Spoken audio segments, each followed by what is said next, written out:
Olá, pessoas! Está começando mais um episódio aqui do Pode Ler e Escrever. Nosso convidado de hoje é o Pedro Tancini. Ele que é dramaturgo, poeta, ator, diretor e palestrante também. Ele é fundador do coletivo Parênteses de Teatro. Pedro também é graduado e mestre em comunicação pela SPM, onde ele dedicou seus estudos à análise dos impactos do capitalismo contemporâneo nas sociedades no século XXI.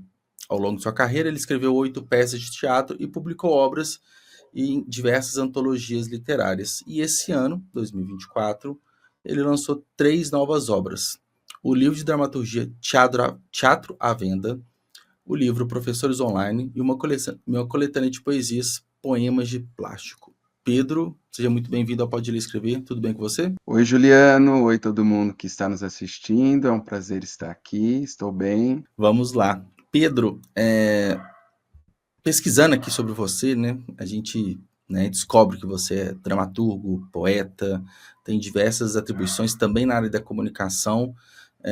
Como que tudo se mistura na sua carreira, né? Como que seu crescimento, seu desenvolvimento profissional? Eu narrei aqui, né, de uma forma bem resumida, mas queria que você falasse mais sobre onde todas as artes eles se misturam no seu dia a dia. Olha, o aspecto muito legal de trabalhar com arte é que você não é artista só quando você está trabalhando. Você precisa ser artista Tem durante que toda a sua incorporar, vida, né? né? 24 horas Exatamente, por dia, né? exatamente. E isso é muito legal porque em qualquer lugar que você esteja, você vai estar observando a realidade sob determinada lente. E você pode e vai usar isso na construção da sua arte. Eu, por exemplo, sou formado em publicidade.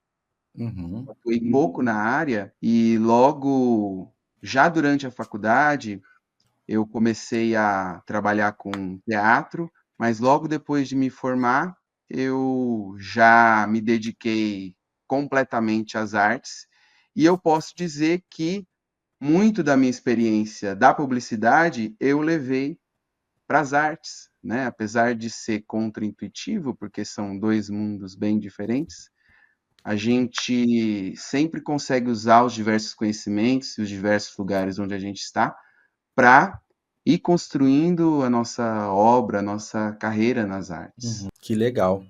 E, e mesmo durante a formação, né, em publicidade, você já tinha, já imaginava ir para a dramaturgia? Foi algo que foi desenvolvendo? E tem muita, não falo muita relação, né, até porque você explicou, mas na minha cabeça, de repente a publicidade pensa muito de um lado mercadológico, uma questão mais objetiva, e quando a gente vai para a arte, a gente não necessariamente expande a nossa criação, a nossa criatividade para esse lado. Até certo ponto me parece conflitante, né, as duas áreas. Ou estou equivocado? A priori, Sim, assim. existe, claro, um componente criativo na publicidade, né? Existem, Sim. durante a faculdade sempre existiu o debate se publicidade é arte, se não é arte, Uhum. porque tem peças publicitárias, por exemplo, que são extremamente criativas e se Dependem, né, da assemelham criatividade mesmo, né? exatamente, ou podem até ser assumidas como arte por algumas pessoas, né? Mas, claro, também há as diferenças e os conflitos, né? Eu lembro, por exemplo, que durante a minha faculdade eu sempre tinha vontade de desenvolver textos mais longos, Uhum. com discussões um pouquinho mais aprofundadas, e muitas vezes não tinha espaço para isso numa peça publicitária, que precisa ser muito Sim. rápida, né? Mais objetiva, Precisa né? É, exatamente. sim. Precisa ter um título chamativo somente, ou apenas uma frase, né?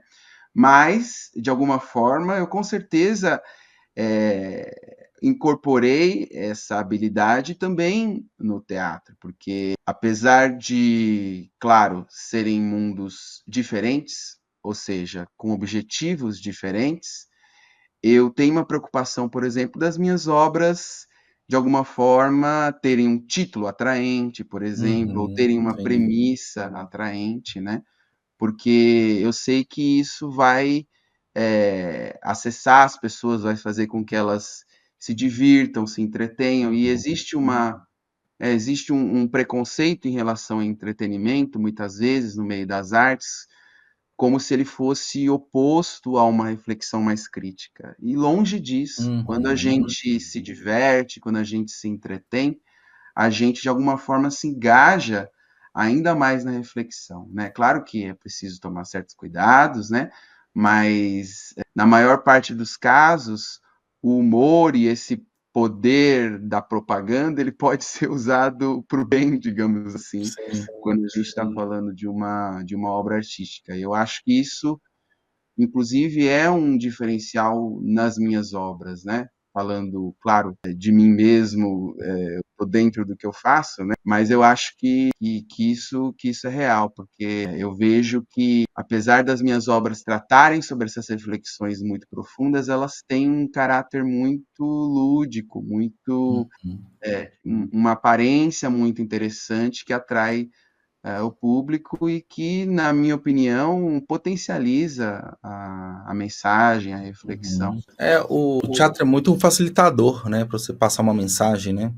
Então, igual você falou, a parte lúdica, né? Tem toda a interpretação, é no momento ao vivo ali, né? Então, uma forma, não falo diferente, mas é uma outra forma de mostrar algo, né? E quando você entra em questionamentos importantes, né? Sejam, né, de sociedade, até um pouco de política também, é, qual que foi o gatilho, assim, para colocar nesse ponto? Eu falo assim mais por conta das obras mais novas, né, que você fala muito da questão de consumo e tudo mais.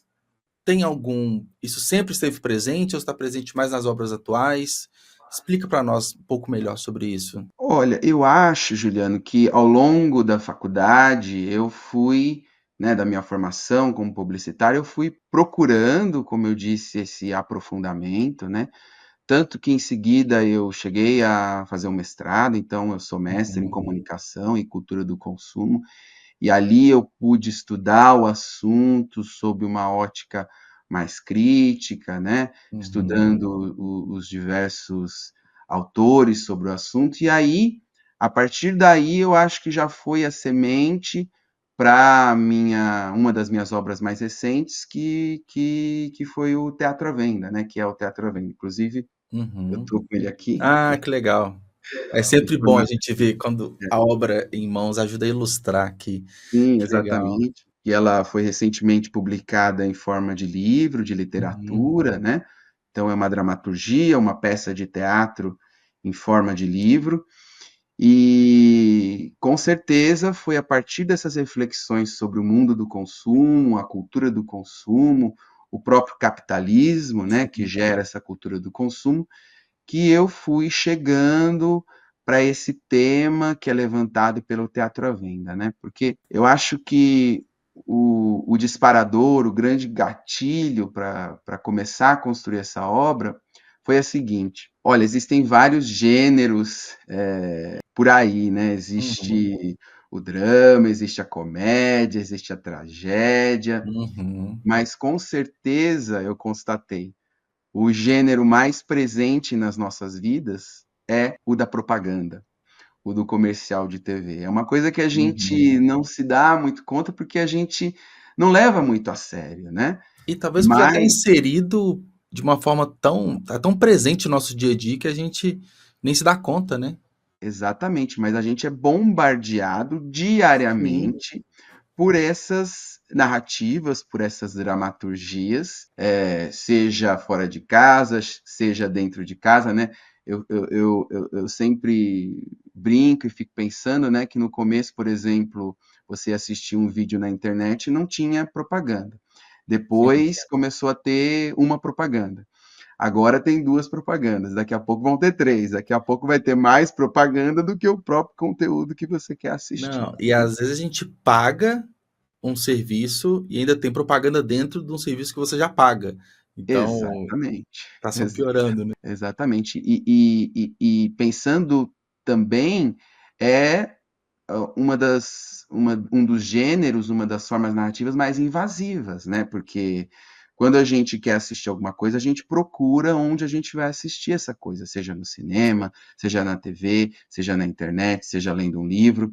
Agora, a propaganda você não busca ela, né? Ela Ela te vem até busca, você, né?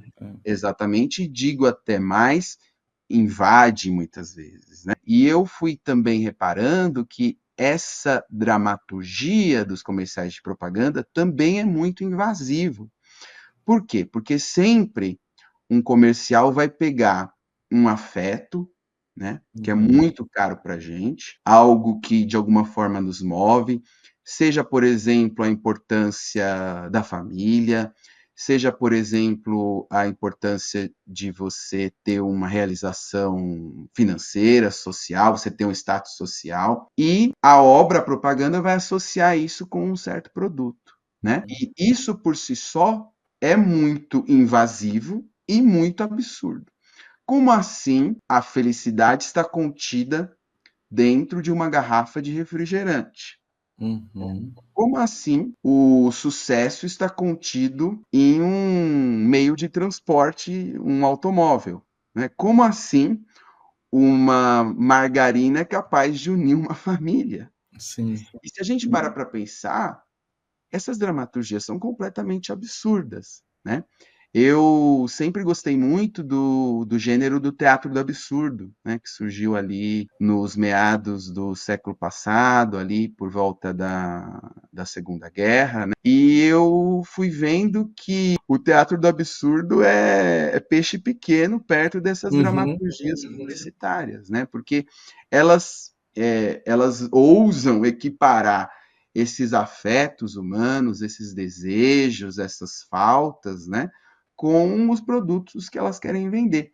E a Sim. gente, como cresceu nesse mundo, né, como é bombardeado por essas narrativas, já naturalizou, certo? Eu não estranho mais quando eu vejo uma propaganda fazendo essa associação, né? Só que quando eu proponho esse exercício de tirar essa narrativa que é da televisão, que é do audiovisual principalmente, né? E trago para o teatro, aí o absurdo já fica muito mais explícito, né? Fica A mais obra, perceptível, talvez, pelo público, né? exatamente, a obra Teatro à Venda começa com uma propaganda clássica de torrada, uma propaganda de café da manhã matinal. Então, a gente tem ali uma mãezinha perfeita que preparou aquele café da manhã maravilhoso, aquele café da manhã de Uhum. novela que só existe na. Só que o pai está atrasado para o trabalho, a filha está atrasada para o jogo, o filho está atrasado para os estudos e eles não dão bola para a mãe e para o café da manhã que ela preparou. Então, a mãe tem uma grande ideia de pegar a torrada, saboritar a torrada light, Uhum. dar uma mordida gostosa, e isso já é suficiente para que toda a família reveja, né, para onde está indo. Ah, eu posso ir para o trabalho depois, eu posso estudar Uhum. depois, e se reúnam em volta da mesa, e essa família, de novo, se faz uma família, e a fala final dessa primeira cena querida, o pai fala, querida, você sabe mesmo como unir a nossa família. E ela responde, eu? Eu não. Saboritar torrada light, Aham. unindo famílias desde sempre. Olha, se eu visse essa dramaturgia num comercial de televisão, seria mais uma entre Seria normal, né? milhares. Agora, só de você colocar, sem tirar nem pôr, no teatro, as pessoas já dão risada, Uhum. já é muito cômico pelo absurdo, pelo ridículo, né? E aí, ao longo do espetáculo, a gente vai desenvolvendo e aprofundando cada vez mais essa Uhum. reflexão, né? Sim. E você acredita que com a crescente dos últimos anos do mercado de influência, isso tem ficado cada vez pior? Vamos colocar assim, porque agora a gente de repente não depende de grandes campanhas publicitárias e sim de vários, milhares, centenas de milhares de influenciadores colocando cada um do seu jeito esse tipo de mensagem para a gente, né? Você citou, né, e tem também no, na peça a manteiga, você também citou as grandes campanhas de veículos, né, de refrigerante, mas agora a gente pode pegar para tudo, né? Para tudo sempre vai ter alguém tentando provar que o mundo é melhor com aquele produto. Será que a gente está passando por um novo momento, assim, da propaganda? Olha, eu acho que ao longo da história da propaganda aconteceu uma coisa muito engraçada que parece que quanto ao longo do tempo a propaganda parecer propaganda não funcionava mais. Então, no começo, a propaganda era assumidamente uma propaganda, porque era ainda, a gente está falando aí do começo da Revolução Industrial, a gente está falando ainda de um mundo que as pessoas não estavam acostumadas às propagandas, né? A partir de um certo momento, as pessoas já estavam saturadas e sabiam que as propagandas eram mentira. É claro que o fabricante tal vai falar que o produto dele é maravilhoso e o outro vai dizer que o produto é melhor. Ok? Não dá para acreditar em quem está fazendo a propaganda, né? Aí chegou o momento que começou as propagandas começaram a associar aos afetos humanos, né? Então, por exemplo, a luta entre Coca-Cola e Pepsi-Cola. As duas são praticamente iguais, né? As duas têm praticamente o mesmo sabor, são praticamente o mesmo produto. Agora, as duas têm posicionamentos completamente diferentes, né? Coca-Cola representa a felicidade, o almoço de domingo, a união da família. A Pepsi-Cola já é um negócio mais descolado, já é um negócio mais ativo. Então, as propagandas, as marcas foram se diferenciando, se associando a afetos humanos diferentes. E chegou um certo momento em que a propaganda, para ser efetiva, isso eu aprendi na minha faculdade, né, na minha formação. Uma propaganda ser efetiva, ela não pode parecer propaganda. Não pode parecer que está querendo vender nada. Então, hoje em dia, eu acho que um elemento fundamental foi a internet, né? A internet, de alguma forma, elevou à última potência a penetração e a presença do mercado publicitário nas nossas vidas, né? Porque você fazer uma página, um perfil numa rede social, já é você fazer uma marca de si mesmo, né? É claro que ali você vai selecionar o seu melhor ângulo, né? Ali não vai ser a sua vida, você vai fazer os stories de alguns momentos. Alguns momentos podem ser até mentira, por exemplo, né? Porque é apenas uma vitrine. E isso se associa aí com os influenciadores, com as marcas, né? O que é a vida do influenciador e o que é a marca já não se consegue mais diferenciar, né? Então, é claro que o mecanismo fica cada vez mais sofisticado e infelizmente, isso gera um grande contingente de pessoas que vão ser tragadas por esse sistema, né, de aparências. Agora, eu também penso que, por outro lado, existe uma grande quantidade de pessoas que, por meio dessa saturação, se opõem a isso, né? Procuram um outro lugar de possibilidade de expressão, né, de possibilidade de existência simbólica. E eu acho que aí também entra muito o teatro. Apesar de a gente viver na era digital, apesar de a gente viver na era da internet, né, o teatro tem muita força hoje em dia. Sim. Parece às vezes que não, porque tudo é à distância, mas não existe uma demanda muito grande. Imagina, a gente viveu há alguns anos uma pandemia que a gente teve que ficar por conta da doença, isolados socialmente, né? Sim. Então, a gente teve que existir socialmente apenas pelo online, pelo virtual, né? A maioria das pessoas. E depois da pandemia, a demanda pelo teatro explodiu, porque as pessoas, Sim. as pessoas Precisavam sair de casa. exatamente precisavam se encontrar, né? Então, é por isso que eu acho que existem esses dois aspectos, né? Existe uma sofisticação do mecanismo, mas existe também uma resistência crescente de uma parcela das pessoas, e eu acho que o teatro se encaixa exatamente aí. Tem um público eu acredito até crescente que está justamente buscando fugir das telas pela saturação, né? Então, se anteriormente já tinha um público que ia buscar um teatro, um cinema, um entretenimento de rua, agora vai por sentir que precisa, né? Além do lazer, tipo assim, eu preciso sair, como se fosse quase que uma terapia, né? Sair da tela, sair de casa. Então, tem essa busca também. E talvez pela ressignificação em alguns casos, né? Você tem você tem humoristas fazendo stand-up toda semana, várias vezes na semana, em várias cidades, por exemplo, que é algo que não tinha 10, 15 anos atrás, por exemplo. Mas é, um ponto que eu queria tocar, pegando do livro também, né? Ele começou como peça e depois foi para livro, correto? O Teatro à Venda. Exatamente. É, qual que foi o desejo assim, de transformar num livro? Tem um motivo especial? É algo que você costuma fazer? É para atingir um novo público? Tem algum objetivo específico? Olha, eu, além de uma carreira no teatro, eu também tenho uma carreira que praticamente se desenvolveu paralelamente na literatura. Então, a Meio natural, dramaturgia. né? Oi? É meio que natural, né? Essa sair do teatro para o livro, né?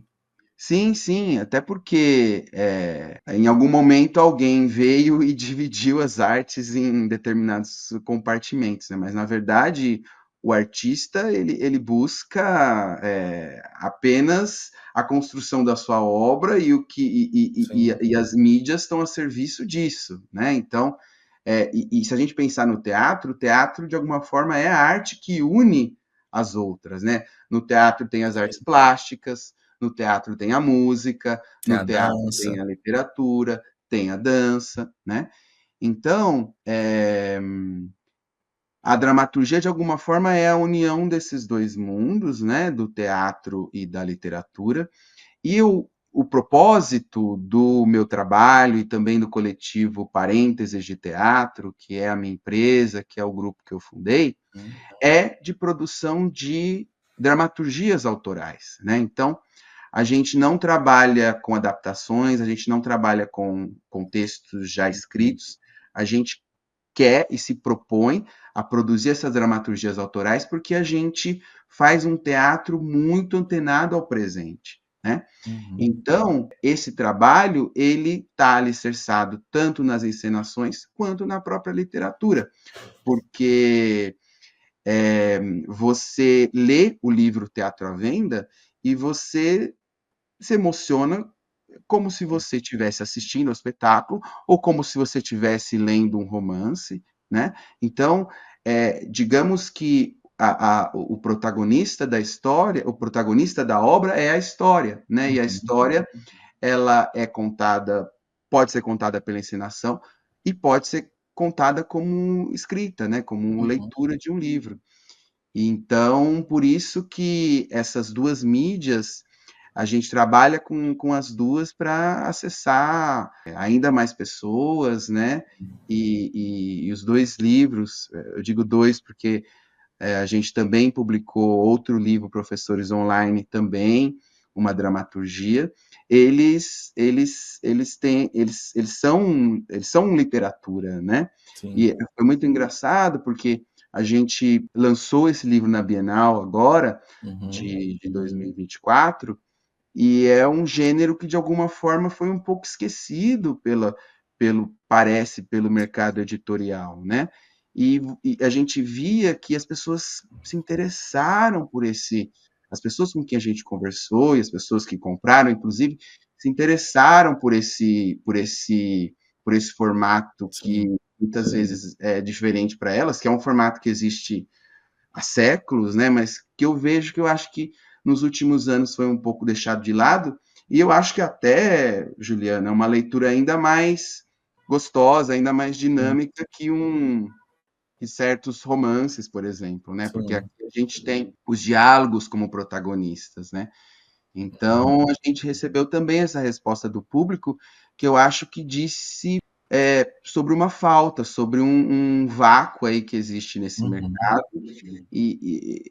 pelo que a gente viu, nós somos os únicos que estávamos publicando dramaturgias Legal. na Bienal, mesmo considerando as gigantes, né? E até entrando um pouquinho mais na parte técnica, assim, até para explicar aqui para os nossos ouvintes, né? O texto, né, dramatúrgico, ele é diferente de uma prosa, né? Até da própria poesia.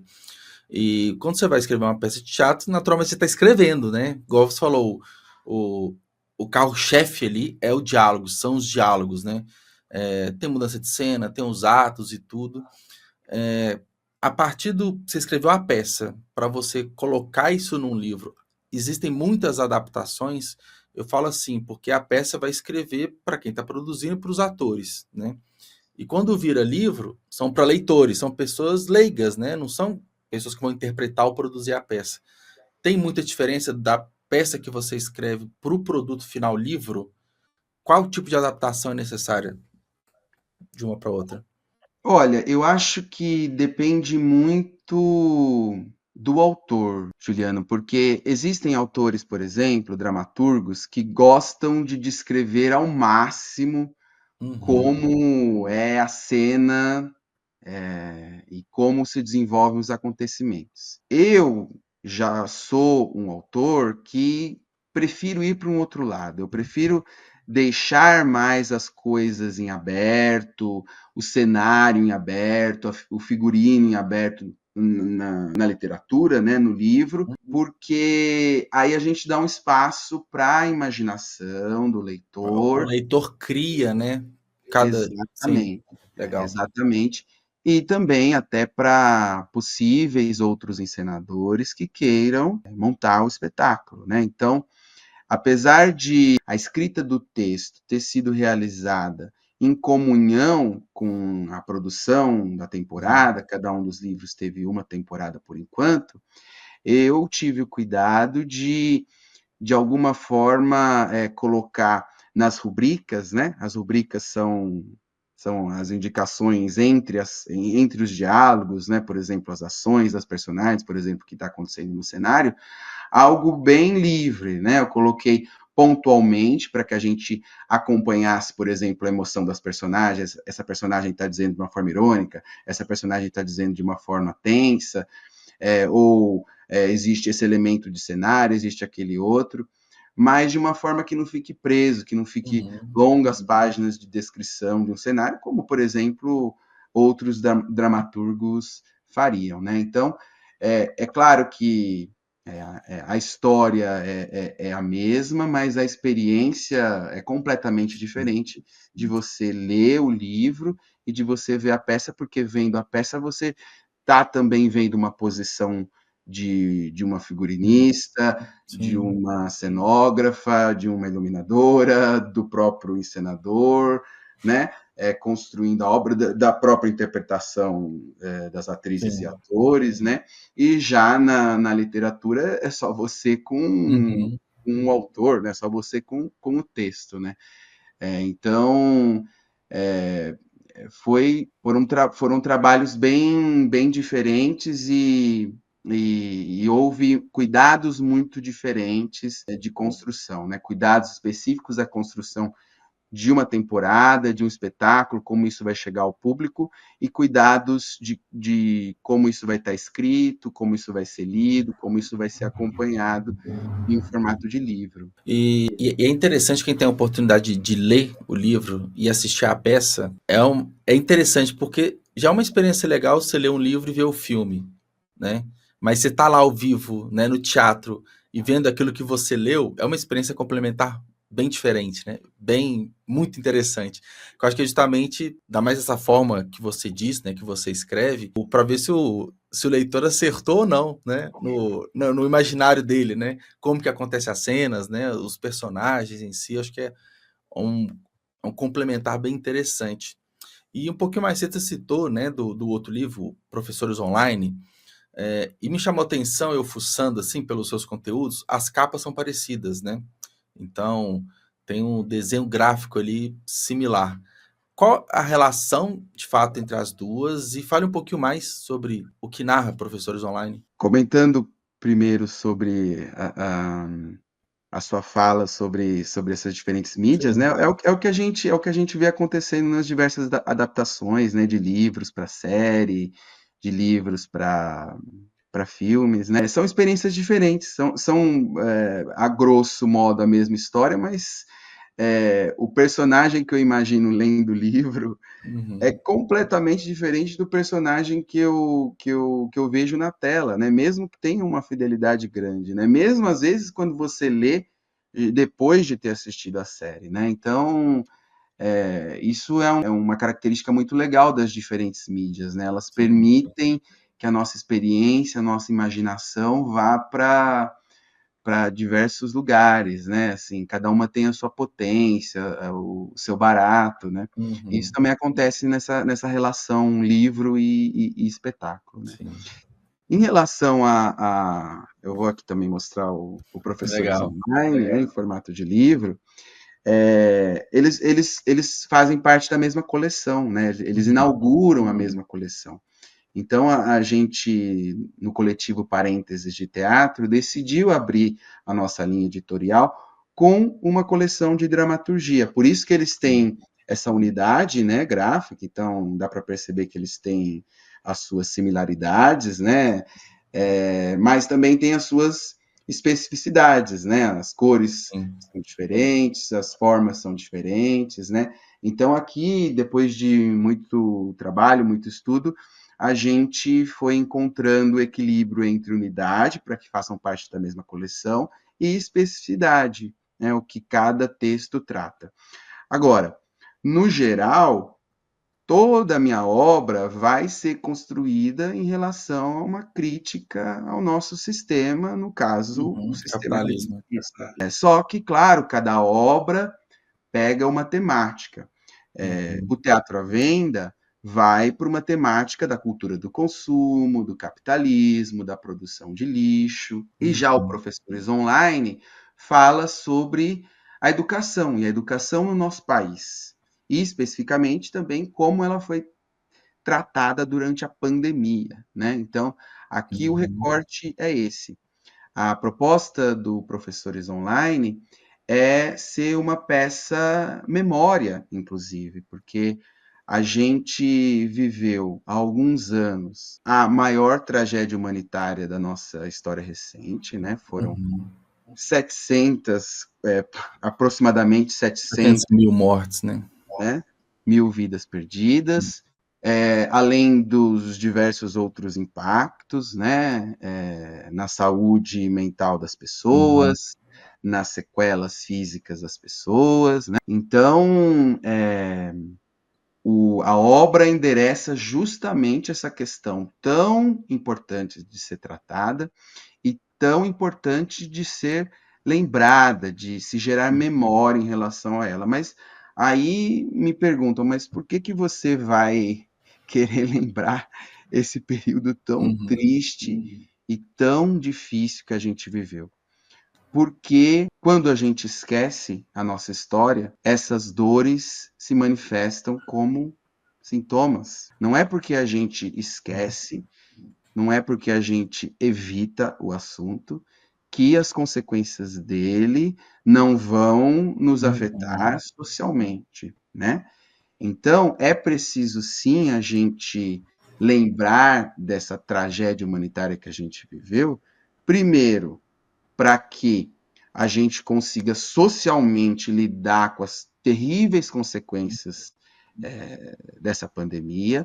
Segundo, para responsabilizar quem, Sim. no meio da pandemia, agravou esse Sim. quadro de mortes, né? Esse quadro de sofrimento social generalizado. Terceiro, para honrar as vítimas dessa tragédia, Sim. né? Essas pessoas perderam as suas vidas de formas muito cruéis, de formas muito trágicas. Essas pessoas precisam ser lembradas, né? Sim. E não só os mortos, mas as pessoas vivas, né? E claro que a classe de profissionais que sofreu mais com a pandemia foram os profissionais da saúde, mas a segunda classe, que é pouco falada, que mais sofreu com a pandemia, foi a classe dos profissionais da educação, né? sim. mais especialmente as professoras e professores, né? Porque de um dia para o outro, esses profissionais tiveram que se adaptar para o online, E foi difícil, né? E muito foi difícil. difícil.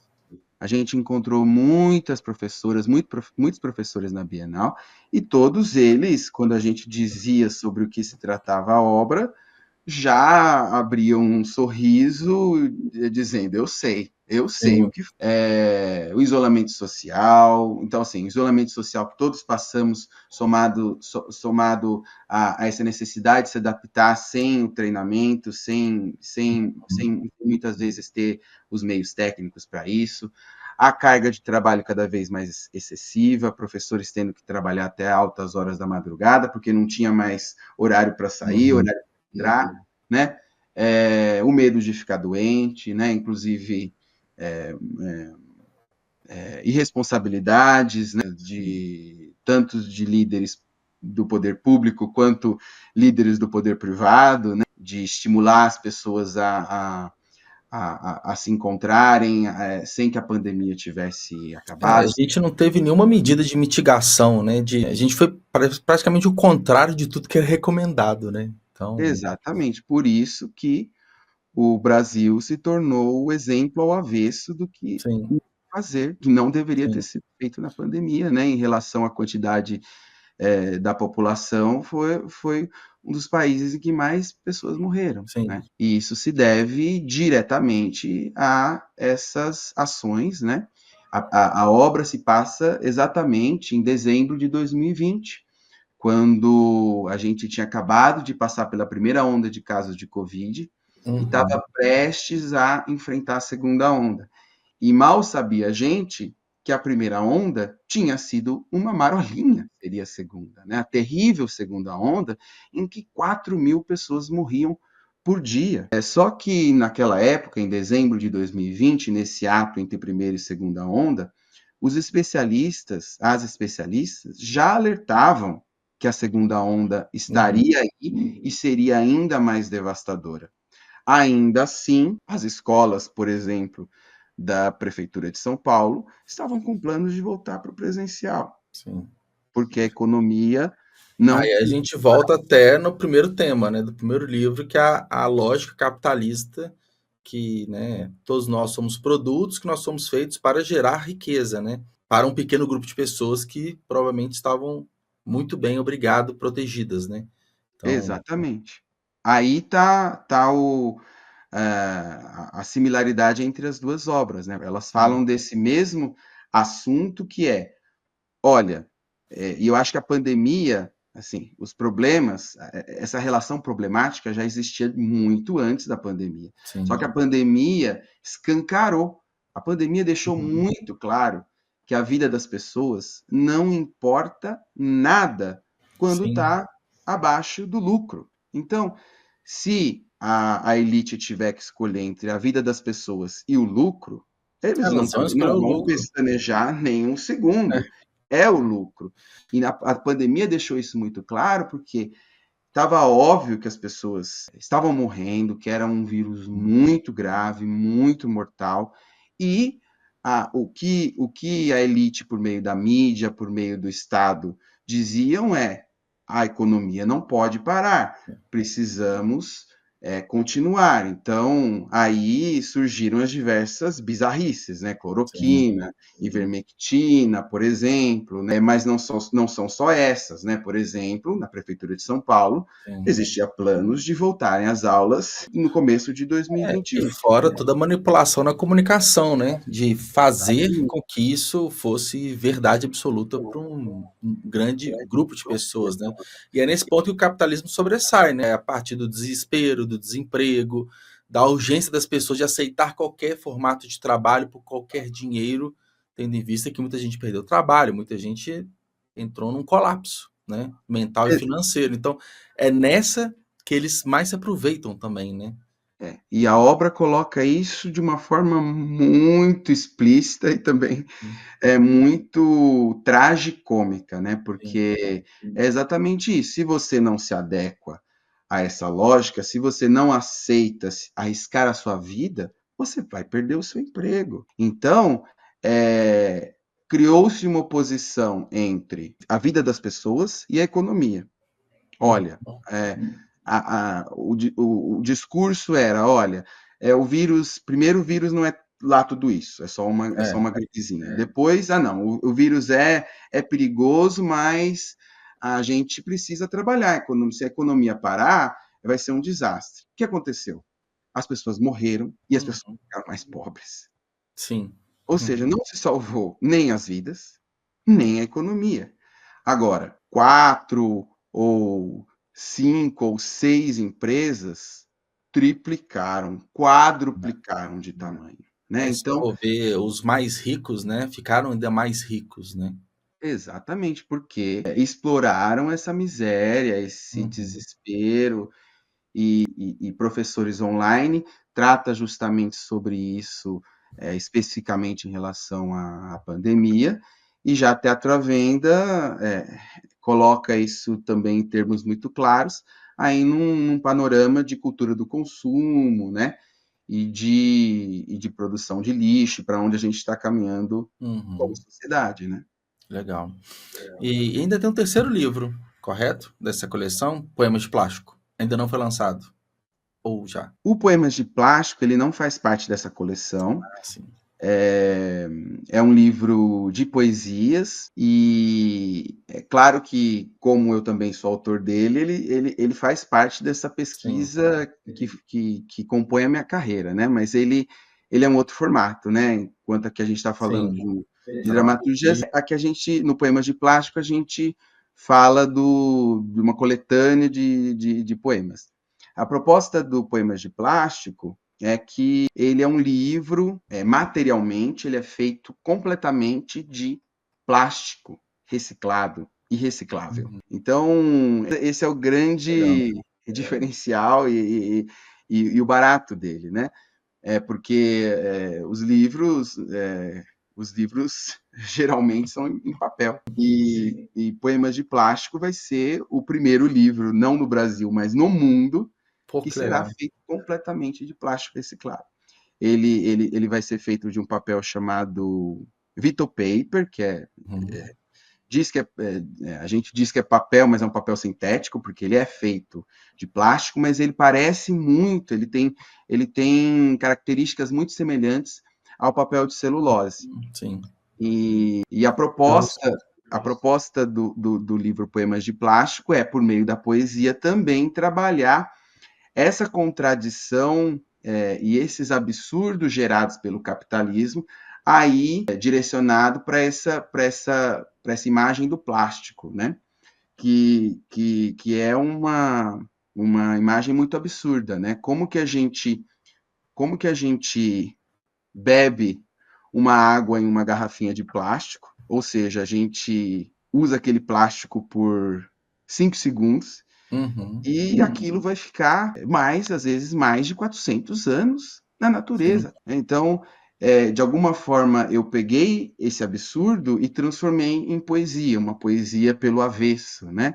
Como Uhum. assim uma coisa tão descartável é também uma coisa tão durável ao longo do tempo, né? E como essa contradição está destruindo a nossa possibilidade de existência no planeta. Mas por que isso acontece?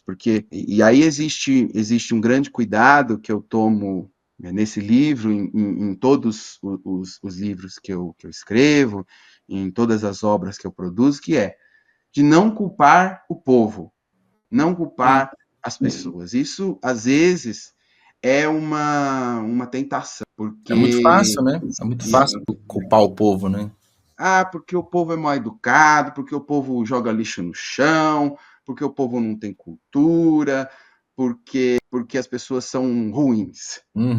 Pessoas ruins e pessoas boas vão existir até o fim da Sim. experiência humana no universo. O bem e o mal Sim. sempre vão existir. A questão não é essa. A questão é, socialmente, a gente vive numa estrutura em que os crimes, a humanidade, por exemplo, são recompensados, não são punidos. Uhum. A gente vive em uma sociedade em que psicopatas viram presidentes, ou são reis, por exemplo. né? Então a questão não é do bem e do mal, as pessoas são boas, as pessoas são ruins. A questão é, a nossa sociedade, a estrutura dela, primeiro, premia as opressões, né, as violências, e pune muitas vezes as generosidades, por exemplo, né? Uhum. E mais do que isso, a nossa sociedade é uma máquina de ódio, né? É uma Uhum. máquina de pessoas machucadas, pessoas frustradas e pessoas odientas, né? É aí, por exemplo, que o fascismo floresce, né? O Sim. fascismo ele capitaliza essas emoções de revolta que são reais, né? Que Uhum. são legítimas, mas ele dá soluções simples, né? Dá soluções pela violência, que não são soluções, que são soluções mentirosas, né? Então a minha preocupação é não culpar o povo, né? Mas sim entender que estrutura permite que essa sociedade tão doente exista por tanto tempo, né? E aí a questão não é se você recicla ou se você não Uhum. recicla. É claro que cada um tem um modo de vida, tem Sim. uma ética diferente, mas infelizmente você fazer a reciclagem do plástico na sua casa não vai mudar absolutamente nada para onde o nosso mundo está É. caminhando. Infelizmente, uma ação individual sua não vai mudar esse sistema. Infelizmente, nem se todas as pessoas, olha só, nem nos sonhos mais malucos, né, mais impossíveis de todas as pessoas se comprometerem com a reciclagem, nem assim as coisas vão Sim. fazer diferença, porque a maioria dos plásticos não é reciclável, por exemplo. Não é, A gente simplesmente. fica individualizando um problema e culpabilizando as pessoas, sendo que elas não têm. A gente fica com esse sentimento de culpa. Se eu não economizar água, se eu não reciclar o meu lixo, e a gente coloca muito para si isso, né? Sendo que é o sistema que ele é problemático, né? Não é Exatamente. ações individuais que é um problema. O problema é antes disso, né? E aí a gente fica paralisado, porque a gente vai esperar que as pessoas despertem a consciência. E isso nunca vai acontecer. Nunca vai acontecer, porque Sim. o problema não está na consciência das pessoas. O problema está na estrutura. O problema está um pouquinho atrás. Por que que as empresas, por exemplo, usam tanto plástico? Por que que o plástico é um material que se usa de forma massiva para produtos descartáveis? Porque ele é Sendo que, barato. e sendo que o plástico não existia décadas atrás, né? Vivíamos sem Exatamente. plástico, né? E entra numa outra questão também, né? Eu vivi isso, você também. Hoje colocam na nossa cabeça que a gente tem que trocar de celular todos os anos, né? A gente tem que fazer uma rotatividade daquilo que a gente consome de forma frequente para gerar um lucro cada vez maior e gera um resíduo muito maior, né? Roupas, para qualquer produto que a gente consome, né? Não tem mais bens duráveis, né? É difícil. Então, Sim, e a gente se culpa primeiro por não estar atualizado, né? A gente se culpa por não ter condição de se atualizar e depois a gente se culpa de novo por jogar fora, algo que a gente suou tanto para trocar. Então, enfim, a gente acaba sendo um vilão da história, sendo que nós não somos, né? exatamente. Por exemplo, nesse caso que você citou dos celulares, a indústria já tem tecnologia para o celular de 2034, mas é Uhum. óbvio que eles não vão Fazer isso agora de uma vez, colocar né? no mercado. Não, eles vão Sim. segurando para que a atualização seja é, mínima, para que você tenha que comprar um novo celular. Que Por você compra exemplo, os existe. celulares de hoje até 2034, você vai comprar vários, né? E não só o de lá, Exatamente. né? Porque isso gera mais lucro. Existe a ideia de que o capitalismo é inovação, que o capitalismo é sinônimo de dinheiro, mas na verdade é ao contrário.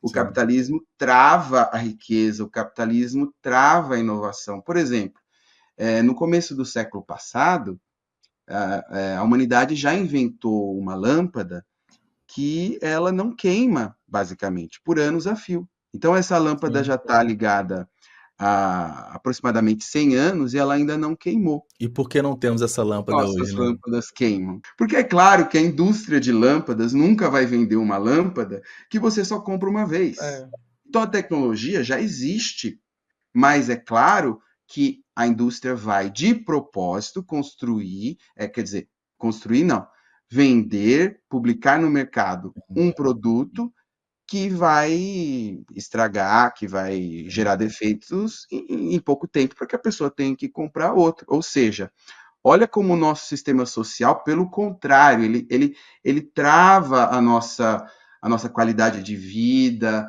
a nossa possibilidade de existir em bem-estar no nosso planeta, né? Então, é muito importante a gente sair dessa superfície, são as pessoas, é o povo, e entender qual que é essa estrutura por trás, além disso, quem está lucrando com tudo isso, né? sim, É muito importante também. Porque, só pontuando, Juliana, assim, eu acho que existe, claro, um grande contingente de pessoas enfim, que, que acham, que realmente acreditam nessa mentira de que o sim. capitalismo é um sistema de oportunidades, é um sistema Ah, de riqueza, mas também existe uma grande quantidade de pessoas que sabe que a gente vive num sistema muito cruel, muito terrível, mas é convencido pela ideia de que é o melhor que a gente pode ter. Ou, é o que ou tem para hoje, né, é, basicamente, né. exatamente, é o que tem para hoje, ou pelo menos eu posso comprar uma geladeira, É, pelo menos eu posso comprar se eu participar de uma classe média, eu posso comprar uma geladeira, eu posso comprar um carro, mas, eu acho que o papel da arte, o papel uhum, dessas obras em que eu produzo, é de alguma forma canalizar esse descontentamento com o nosso sistema para as verdadeiras raízes, né? Para quem realmente existe alguém, existe uma elite que lucra com tudo isso, que lucra com sim, toda essa miséria. E eu acho que, além disso, é permitir que as pessoas tenham um vislumbre de esperança. Olha, não precisa ser assim, né? A gente está numa relação em que a gente está perdendo, né? Que a gente está produzindo riqueza e não está acessando ela, né? Então, acho que isso uhum. é o objetivo dessas três obras, cada uma no seu tema, mas também é o objetivo geral da minha carreira Legal. e da arte que eu produzo. Acho que é uma forma bem criativa, interessante, lúdica de despertar isso nas pessoas, né, entender o sistema que a gente vive, né, onde que nós estamos, e eu acho que é tão assim, a literatura, a dramaturgia é tão poderoso nesse ponto, porque de repente você colocar um livro na frente da pessoa, ela não vai ler, né, uma reportagem, um documentário, uma coisa mais pesada, mas quando vai partir do lúdico, né, que a forma de transmitir e a mensagem ser absorvida é muito maior, né, é muito Sim, melhor. Então, é legal e dá para atingir, assim, todas as camadas sociais, né, porque quando você tem a interpretação de um texto, naturalmente você está mastigando ali para uma compreensão da pessoa, né. Então qualquer classe social, qualquer idade, qualquer assim, né, pode ter restrição de idade, mas dá para atingir um bom público, né, pelo menos aquele que deve ser atingido, né. E muito legal, Pedro, muito legal essa junção toda. E você conseguiu, nessa hora de conversa, tirar, me desmentir quase que eu perguntei no começo, né, sobre, estava quase que o antagonismo ali da publicidade com a dramaturgia, com a arte, né. Então foi eu resumiu muito bem tudo isso. Juliano, eu me lembro, assim, agora, assim, de cabeça, quando a gente fez a temporada do Teatro à Venda, por exemplo, tem um momento do Teatro à Venda em que uma das atrizes, uma das personagens, começa a dizer um monólogo muito forte, que diz basicamente o seguinte: Nossa, eu trabalho tanto, mais tanto, mais tanto, mais tanto, e os meus pais trabalharam tanto, mais tanto, mais tanto, mais tanto, e os meus avós trabalharam tanto e tanto e tanto, produziram tanta coisa, deixaram tanta coisa para trás. E para quê? Para onde a gente está indo? Para que isso serviu? Né? É um discurso de indignação dessa personagem, e é muito engraçado e emocionante como a gente via que esse era um momento de muita emoção na plateia. Muitas pessoas choravam com esse Elas monólogo. passaram a refletir também sobre a vida dela, sobre os pais dela e Exatamente, porque essa história não é a história dessa personagem, não é a sim, minha história, não é a sua história, é a história da é uma esmagadora história maioria comum. das pessoas, né, as pessoas, todas as pessoas, então todas, né, a maioria das pessoas, vive esse drama, essas dores na pele, né, então isso é muito lindo, porque aí coletivamente, talvez se a gente falasse de uma forma mais técnica, Sim, objetiva, é ok, as pessoas entenderiam, mas as pessoas não se conectariam pelo verdade. sentimento, né, pelo afeto. E uma obra assim com uma proposta lúdica permite essa conexão não só intelectual, mas também Uhum. sensível e também afetiva. Nós somos seres feitos de afeto, né? Então, Sim, o teatro e a literatura permitem muito essa conexão coletiva. Então, acho que isso é o grande poder do que a legal, gente está fazendo. ótimo. Bom, Pedro, queria agradecer pela conversa, foi 1 hora aqui de aulas, né? Você falou muito bem, explicou todos os pontos, tirou todas as minhas dúvidas assim que eu tinha, porque pesquisando textos, enfim, o formulário que você mandou, ficou muitas dúvidas na minha cabeça, você respondeu tudo. Adorei, adorei, fiquei cada vez mais curioso para conhecer as suas obras de fato. E muito obrigado por ter participado aqui do podcast. Eu também gostei muito da nossa conversa, Juliano. Também agradeço esse espaço muito legal de conversa sobre a arte, sobre a nossa sociedade. E Sim, também agradeço as pessoas que nos assistiram, porque é assim, coletivamente, que a gente vai encontrando perspectivas, né? sim. Então, eu E agradeço. E antes da gente encerrar, como que as pessoas te encontram para acompanhar seu trabalho, o trabalho do coletivo, comprar os seus livros? Qual que é o melhor canal? Olha, a gente tem o nosso Instagram, né, que o nosso arroba é arroba coletivo parênteses. Então é só seguir a gente lá, que lá a gente publica tudo que a gente está fazendo. Lá na bio a gente encontra também um link para a Amazon, para quem quiser comprar os livros. E, bom, a gente trabalha.